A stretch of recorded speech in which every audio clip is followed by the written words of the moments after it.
A point P on CNC, यहाँ पे बहुत छोटा सा फिगर मैं बड़ा बना देता हूँ। ये पी है, एक पॉइंट पी, इसके कोऑर्डिनेट है 200, 300, और एक क्यू है, इसके कोऑर्डिनेट है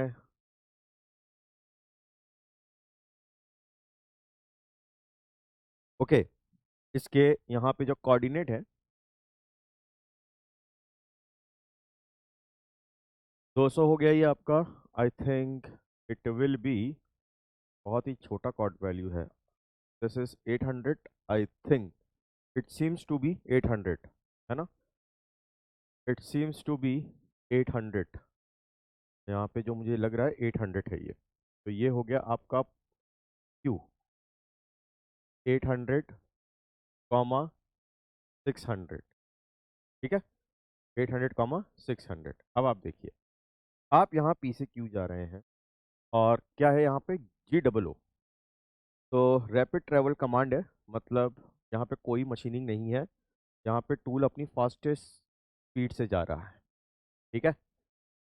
तो वो एक्स एक्सिस के अलॉन्ग भी जा रहा है कहीं ना कहीं। अगर आप देखेंगे तो आपका जो टूल है, अगर मैं यहाँ पे देखूँ तो वो एक्स एक्सिस के अलॉन्ग भी जाएगा आपका, ठीक है ना।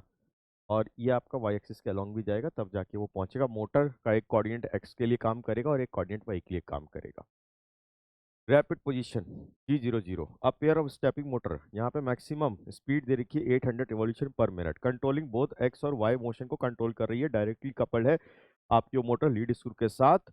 और जो पिच, जो यहाँ पे पिच दे रखी है 0.5 पिच दे रखी है, मतलब 1 रिवॉल्यूशन में 0.5 लीनियर करेगा। तो आपको टाइम बताना है कि आपका कितना टाइम लगेगा पी से क्यू जाने में, कितना टाइम यहाँ पे लगेगा पी से क्यू जाने में, राइट। तो यहाँ पर हमको जो गिवन है, ये जो हमको यहाँ पे गिवन है, तो हम सबसे पहले यहाँ पर गिवन लिख लेते हैं। द गिवन इज यहाँ पे जो पिच है वो आपको दे रखी है 0.5 पिच का मतलब एक रिवॉल्यूशन में वो इतना आगे जाएगा। तो यहाँ पर हम रिवॉल्यूशन लिख लेते हैं। फिर आपको यहाँ पे RPM दिया हुआ है, मैक्सिमम स्पीड, ये मैक्सिमम है, ये मैक्सिमम है, मैक्सिमम RPM, मैक्सिमम एन आपको दिया हुआ है 800 रिवॉल्यूशन पर मिनट, ठीक है। अब अगर मैं यहाँ पे वेलोसिटी निकालूं तो क्या मैं निकाल सकता हूँ क्या? तो वेलोसिटी कितनी हो जाएगी? ठीक है, वेलोसिटी अगर मुझे निकालना हो तो N इंटू पी, राइट। ये हो गया mm पर रिवॉल्यूशन, रिवॉल्यूशन पर मिनट। तो यहाँ पे वेलोसिटी कितनी हो गई? यहाँ पर आपकी जो वेलोसिटी है, वेलोसिटी कितनी हो गई? Velocity that is what v, और ये हो गया आपका p इंटू एन। तो ये हो गया आपका 0.5 इंटू 800, 5×8 = 40, तो ये हो गया आपका 400 mm पर मिनट, ठीक है। वेलोसिटी v हो गई आपकी यहाँ पे 400 पर मिनट, ठीक है। अब आप मूव कर रहे हो एक्स डायरेक्शन के अंदर। टाइम टेकन, टाइम टेकन इन एक्स डायरेक्शन, एक्स डायरेक्शन के अंदर कितना टाइम लगेगा? तो इसको हमने बोल दिया लेट से TX, है ना। तो ये कितना हो गया आपका? आपका हो गया यहाँ पर डिस्टेंस, डिस्टेंस कितना मूव कर रहा है एक्स के अंदर?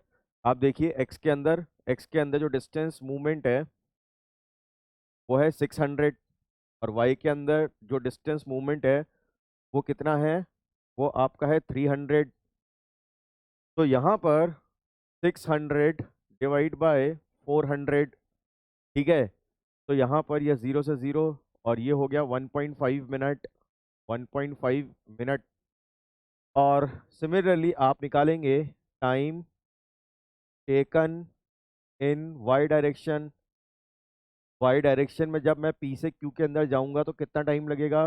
TY, डिस्टेंस कितना था 300, स्पीड कितनी है 4, तो ये आपका हो गया, ये हो गया 0.75 minute.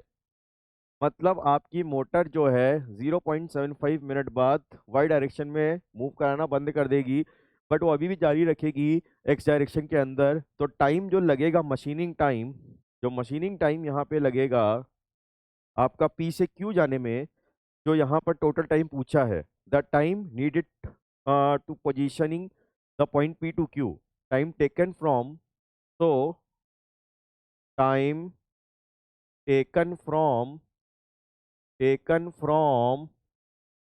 P to Q is 1.5 minute. कितना लगा? 1.5 मिनट लगा, राइट। 1.5 यहाँ पे क्या लगा आपका? मिनट लगा, है ना। ये यहाँ पे मैं लिख देता हूँ, ये 400 है, 9 नहीं है, ये लगे आपको। ठीक है, तो ये आंसर हो गया हमारा।